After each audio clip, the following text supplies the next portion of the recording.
Hello guys, मैं राजेश आपका अपने YouTube channel learning by doing में आपका स्वागत करता हूं। आपने अभी तक हमारा चैनल सब्सक्राइब नहीं किया, चैनल को सब्सक्राइब कीजिए और बेल आइकन को प्रेस कीजिए। तो चलिए हिंदू ट्यूटोरियल का हम डिस्कशन स्टार्ट करते हैं। उससे पहले आपने अभी तक हमें फॉलो नहीं किया तो आप हमें ट्विटर पे फॉलो कीजिए और वहां पे भी आप हमारे साथ जुड़िए। चैनल को सब्सक्राइब कीजिए और याद से बेल आइकन को जरूर प्रेस कीजिए। साथ ही साथ आप टेलीग्राम पे भी हमारे साथ जुड़ सकते हैं, टेलीग्राम ग्रुप को आप ज्वाइन कीजिए। अगर आपके पास में कोई भी सजेशन है या कोई फीडबैक है जो आप हमें देना चाहते हैं, चाहे चैनल के रिगार्डिंग हो चाहे वीडियो के रिगार्डिंग हो, तो आप हमें जीमेल के माध्यम से हमें सेंड कर सकते हैं। तो बात की जाए मोटिवेशन कोट की, हर कीमती वस्तु का कोई मूल्य नहीं होता है। Every precious item has no value. तो अब चलते हैं वोकैब के ऊपर अपनी आज की। तो आज की पहली वोकैब है रिट्रीट, यानी पीछे हटना, यानी जो हमने काम किया उससे पीछे हट जाना या फिर उसको वापस लेना। An act of moving back और विड्रॉइंग। रिट्रोइक यानी भाषण देने की एक कला। द आर्ट ऑफ इफेक्टिव और परसुएसिव स्पीकिंग और राइटिंग, यानी बोलने की लिखने की ऐसी कला।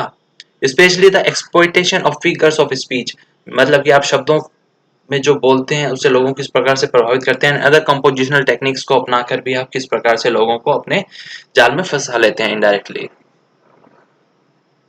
ट्रम्प यानी अभिभूत करना, एक ग्रेट विक्ट्री और अचीवमेंट, यानी बहुत कुछ हासिल करना और बहुत अच्छी बात का होना। नैरो माइंडेड यानी छोटी सोच, संकुचित विचार वाला। नॉट विलिंग टू लिसन यानी वो नहीं चाहता किसी की बात को सुनना और टॉलरेट करना अदर पीपल्स के विचारों को। फिर मानी जो उसके विचार हैं वही सब जनता के विचार होने चाहिए। सब्सटेंशन यानी पर्याप्त, ऑफ कंसिडरेबल इंपोर्टेंस, साइज और वर्थ। विद स्टैंड सहन करना, रिमेन अनडैमेज और अनअफेक्टेड बाय रेसिस्ट। माउंट यानी जोड़ा हुआ, organize and initiate a campaign और other course of action. Deportation देशांतरण, the action of deporting a foreigner from a country, यानी किसी भी नागरिक जो दूसरे देश में जाके रहते हैं उसको उस देश से अब फिर से वापस निकालना कि आप जाइए अपने देश में जाइए। स्टैंडर्ड यानी असहाय, जिसका कोई सहारा ना हो। लेफ्ट यानी जो असहाय है, without the means to move from somewhere, उसको नहीं पता वो आगे कहां जाएगा।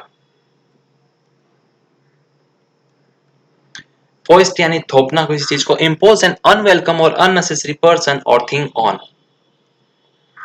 बार यानी बंद, बचाना, मना करना। प्रिवेंट और prohibit someone from doing something और गोइंग समवेयर, किसी को मना करना कि ऐसा मत करो या ऐसे जगह मत जाओ या वहां मत जाओ।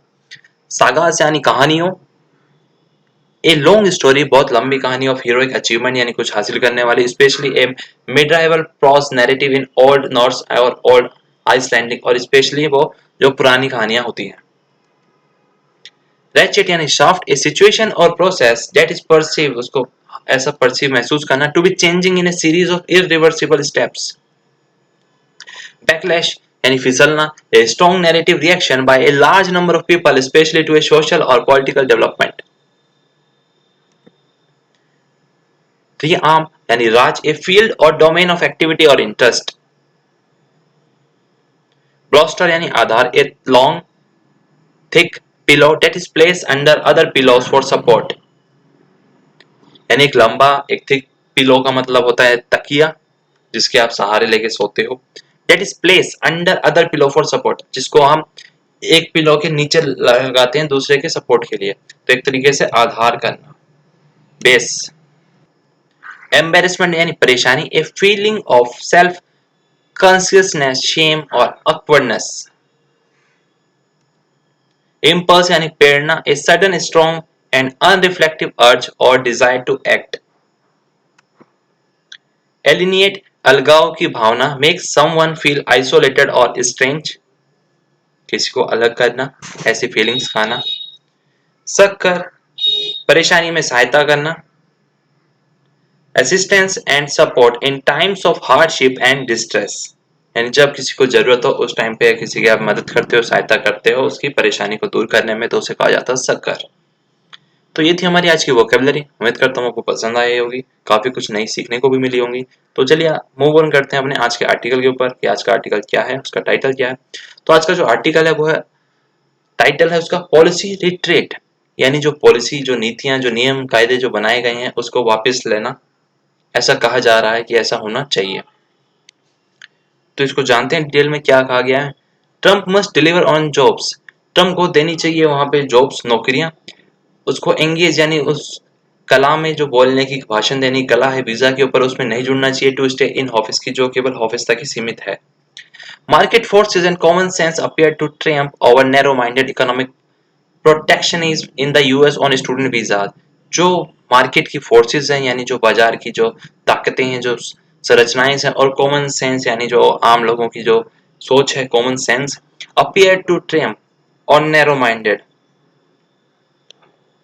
वो क्या है, अभिभूत हो रही है कहां पर, जो छोटी सोच है किसके ऊपर, जो इकोनॉमिक को बचाने की इन द यूएस में और स्टूडेंट वीजास पे रोक लगा के। President Trump administration had to walk back a recent migration policy dictate. जो वहां पे ट्रंप का जो प्रशासन है उसने वॉक बैक यानी पीछे लिया है a recent migration policy dictate that it would no longer issue visa to university students. कि वो क्या है कि अब वो और जो वीजाज हैं, यूनिवर्सिटी के जो स्टूडेंट्स हैं जो प्रोग्राम्स कर रहे हैं, उनको वो और इशू नहीं करेंगे। इन्वॉल्विंग साथ ही साथ उसमें वो भी जुड़े हुए हैं जिनका सब्सटेंशियल ऑनलाइन कंपोनेंट है, ये मतलब कि उनकी ऑनलाइन क्लासेस वगैरह चल रही है अगर पूरी तरीके से, तो उनको भी नहीं इशू किया जाएगा starting in the fall 2020 semester, जिनके कि 2020 में जो भी सेमेस्टर आने वाले हैं। Had this policy withstood the legal challenge?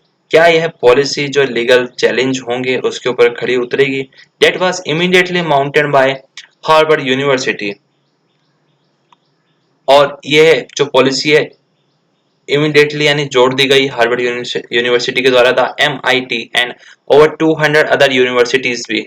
It might have led to large number of students enrolled in such courses. इससे क्या होने वाला है, जो भी बहुत सारी जो संख्या में जो स्टूडेंट्स वहां पे एनरोलमेंट करवाते थे यानी जो रजिस्ट्रेशन करवाते थे, फेस करने वाले हैं अब risk of deportation and those intending to enter the US for high study standard abroad without options. और या फिर जिन्होंने वहां पे करवा रखा है उनको वहां से निकाल दिया जाएगा, बाहर निकलने का खतरा है उनका निकालने का।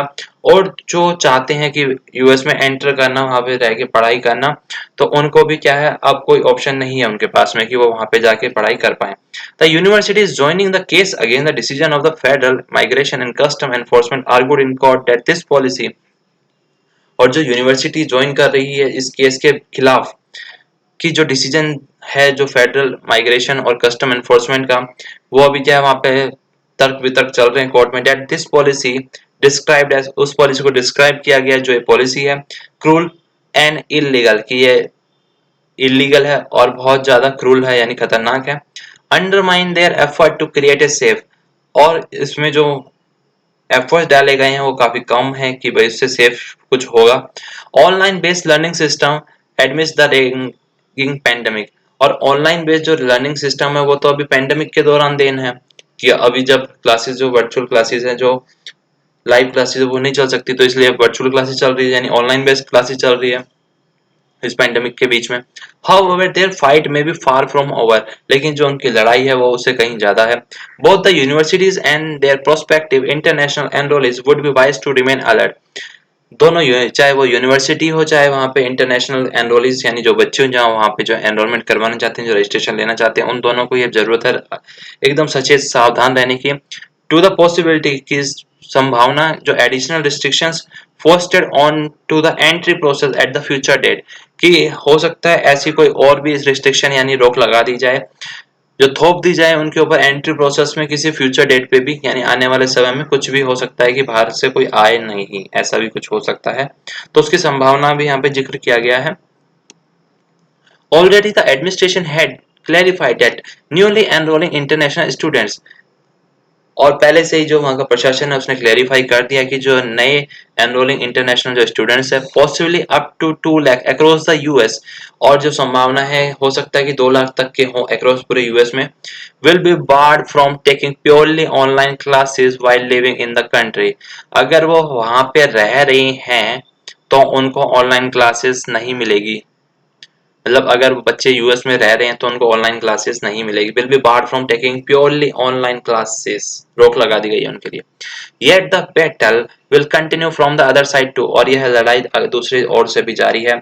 द जज in the legal case brought by the university is keeping the case open, कि जो जज हैं जो ये केस को देख रहे हैं उन्होंने अभी तक इस केस को खुला हुआ रखा है। Implying that argument could be made against additional restrictions, और जिसके ऊपर क्या है जो आर्गुमेंट यानी तर्क वितर्क होने अभी बाकी है, एडिशनल जो रिस्ट्रिक्शंस लग सकती है उसके ऊपर भी। फॉर मिस्टर ट्रम्प, ट्रम्प के लिए his administration migration sagas will only ratchet up the pressure on him to perform। कि जो माइग्रेशन की जो पॉलिसीज है और जो ये सागाज यानी कहानियां विल ओनली रेचेट अप, यानी वो क्या कर रहे हैं एकदम वहां पे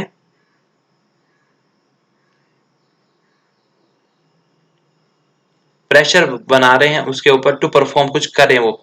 and deliver during what he probably consider the hardest year, और वो कुछ ऐसा करे जिसकी उससे संभावना है कि वो इस कठिन दौर में भी कुछ कर सकते हैं।